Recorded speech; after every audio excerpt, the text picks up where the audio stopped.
सभी को राम राम। सुनीता हिंदी क्लासेज में आपका हार्दिक अभिनंदन है।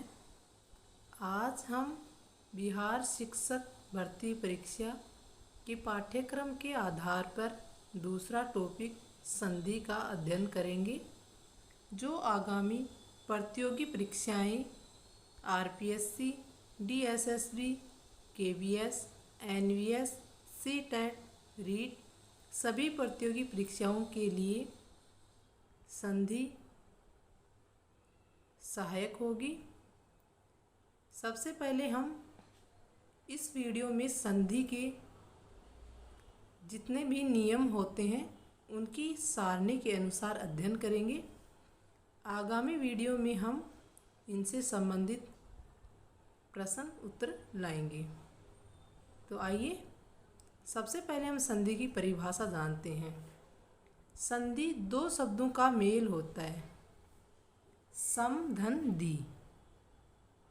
सम धन दी जिसका अर्थ होता है मेल या जोड़। परिभाषा है, दो वर्णों के परस्पर मेल से जो विकार उत्पन्न होता है उसे संधि कहते हैं। दो वर्णों के मेल से अर्थात जैसे हिमालय, हिम धन आलय, या मैं में ए, आलय का आ, पहला वर्ण और दूसरा वर्ण मिलकर विकार उत्पन्न हुआ आ, शब्द बना हिमालय। तो इस प्रकार दो वर्णों के परस्पर मेल से जो विकार उत्पन्न होता है उसे हम संधि कहते हैं। उदाहरण लिखा, हिम धन आलय हिमालय, या ए, यहाँ से आ व आ, हिमालय। ठीक है, ये मैं पूर्ण है, अलंत मैंने इसलिए लगाया है क्योंकि ए यहाँ से मैंने निकाला है। संधि के प्रकार तीन प्रकार होते हैं, स्वर संधि, व्यंजन संधि और विसर्ग संधि। स्वर संधि, स्वर संधि के 5 भेद होते हैं, दीर्घ स्वर संधि, गुण स्वर संधि, वृद्धि स्वर संधि, यण स्वर संधि और अयादि स्वर संधि। सबसे पहले हमें स्वर संधि पढ़ने से पूर्व स्वरों का ज्ञान होना आवश्यक है। स्वर होते हैं 11, ए, आ, ई, उ, री, ए, ऐ, ओ, औ। हमारे अंग और अह जो वर्ण होते हैं वह अयोग वह ध्वनि कहलाते हैं। अतः स्वर कितने होते हैं? 11 है। यहाँ हम स्वर संधि के नियम पढ़ रहे हैं। पहले नियम मुख्य सारणी बना लें और इनको याद कर लें। इसके आधार पर हमें कोई भी शब्द का हम संधि विच्छेद करेंगे तो आसानी होगी। इसलिए यहाँ इस वीडियो में केवल मैं नियम की सारणी उपलब्ध करवा रही हूँ। तो सबसे पहले है दीर्घ स्वर संधि।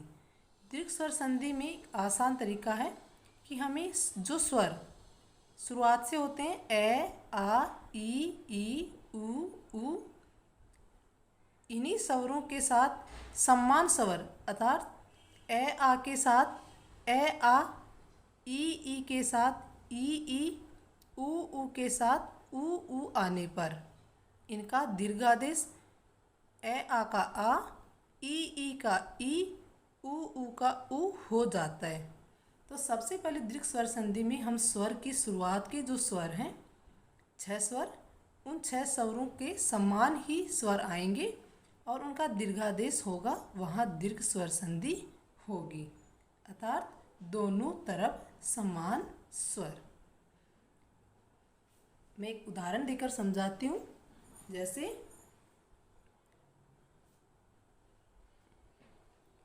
विद्या धन आलय, यहाँ आ है, दोनों तरफ समान स्वर है। उनका दीर्घादेश क्या हुआ? आ, शब्द बना विद्यालय। आप इस प्रकार भी लिख सकते हैं, विद्यालय। इसी प्रकार ई और ई होगा, इसी प्रकार उ और उ होगा।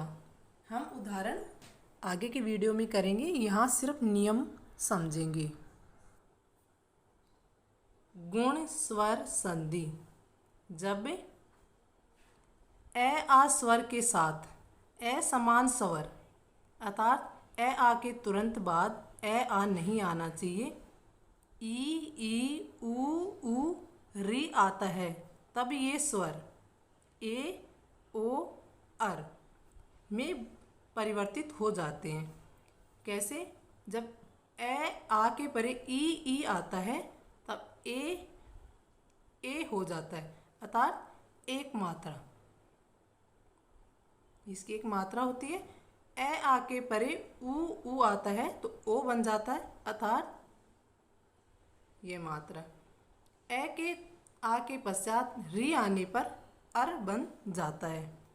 पहचान है, ऊपर एक मात्रा गुण स्वर संधि की पहचान होती है। जैसे रमेश, रमा धन ईस, यहाँ आ के परे असमान स्वर क्या है? बड़ी ई। शब्द बना है ए और शब्द बन गया रमेश। इसी प्रकार महोदय, महा धन उदय, आ उ। तो पहचान होगी गुण स्वर संधि में एक मात्रा होगी, ऊपर क्या होगी? एक मात्रा, या तो ये होगी या ये होगी।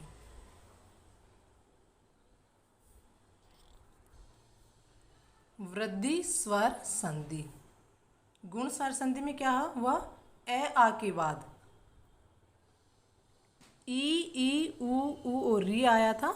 वृद्धि संधि में ए आ के बाद री के आगे के स्वर ए आई के मेल से आई तथा ए आ के साथ ओ आउ के मेल से आउ बनता है। वृद्धि संधि में शिरोरेखा के ऊपर दो मात्राएं होती हैं। दो मात्राएं हैं, यहाँ भी दो मात्राएं हैं। उदाहरण है मतैकता, मत धन एकता। यहाँ ए के परे क्या आया है? ए और शब्द बना है आई। मात्रा कौन सी बनी है? आई। एक एक, एक धन एक, वन औसत, वन धन औसत, महोज, महाधन औज। यण स्वर संधि, यण स्वर संधि में क्या होता है? ई उ एवं री के साथ इनके अतिरिक्त अर्थात ये समान स्वर नहीं आने चाहिए। इसके अलावा कोई भी स्वर आने पर ई के स्थान पर यह, उ के स्थान पर वह और री के स्थान पर रे बन जाता है। जैसे ई प्लस अन्य स्वर यह, उ प्लस अन्य स्वर वह, री धन अन्य स्वर रे। री क्या है? यह वह रे के पहले आधा वर्ण होगा। जहाँ भी आधा वर्ण आए यह वह रे के पहले, वहाँ पर कौन सी संधि होती है? यण स्वर संधि। उदाहरण समझते हैं। अत्याचार, अति धन आचार, ई के परे असमान स्वर है। अत्यल्प, अति धन अल्प, ई के परे असमान स्वर ए। अन्वीक्षा, अनुधन ईक्षा, अन्वेषी, अनुधन एसी, पित्राज्ञा, पितृधन आज्ञा। सभी के पहले यह वह के पहले आधा वर्ण है। यण स्वर संधि होगी। कभी कभी हमें एक समस्या आती है कि कहाँ ई और कहाँ बड़ी ई लगाएं। बड़ी ई हमेशा छह क्षत्रिय के साथ बड़ी ई आती है। अयादी स्वर संधि, अयादी स्वर संधि में क्या होता है? ए आई ओ आउ के साथ अन्य किसी स्वर के मेल से ए के स्थान पर आई का आय, ओ का औ तथा आउ का आव बन जाता है। अर्थात शब्द उच्चारण में यदि आई, आय, अव, आव की ध्वनि आई तथा यह वह वर्ण के पहले आधा वर्ण नहीं हो, वहाँ अयादी स्वर संधि होती है। कैसे? विनय, उच्चारण करो, विनय, न ए की ध्वनि है तो विनय धन ए। नायक, आय की ध्वनि है, नई धन अक। भवन, अव की ध्वनि है, भो धन अन। पावन, आव की ध्वनि है, पो धन अन। अर्थात देखिए, जहाँ ए की निकल रही है वहाँ एक मात्रा, आ की निकल रही है वहाँ आई की मात्रा, अव में एक की मात्रा निकल रही है तो ओ, और आव में बड़ा आ तो अव। विभाजित वर्ण पर मात्रा लगाने हेतु ध्वनि का ध्यान रखें। जब ए ध्वनि हो तो ए की मात्रा, आय की ध्वनि हो आई की मात्रा, अव की ध्वनि हो ओ की मात्रा, आव की ध्वनि हो तो अव की मात्रा।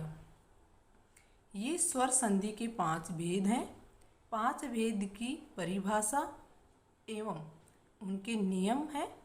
यदि ये नियम हमें याद होंगे तो हम आसानी से स्वर संधि को पहचान सकते हैं एवं स्वर संधि के संधि विच्छेद भी कर सकते हैं। आगे हम के वीडियो में व्यंजन संधि का अध्ययन करेंगे। धन्यवाद। वीडियो पसंद आए तो लाइक, शेयर, सब्सक्राइब करें।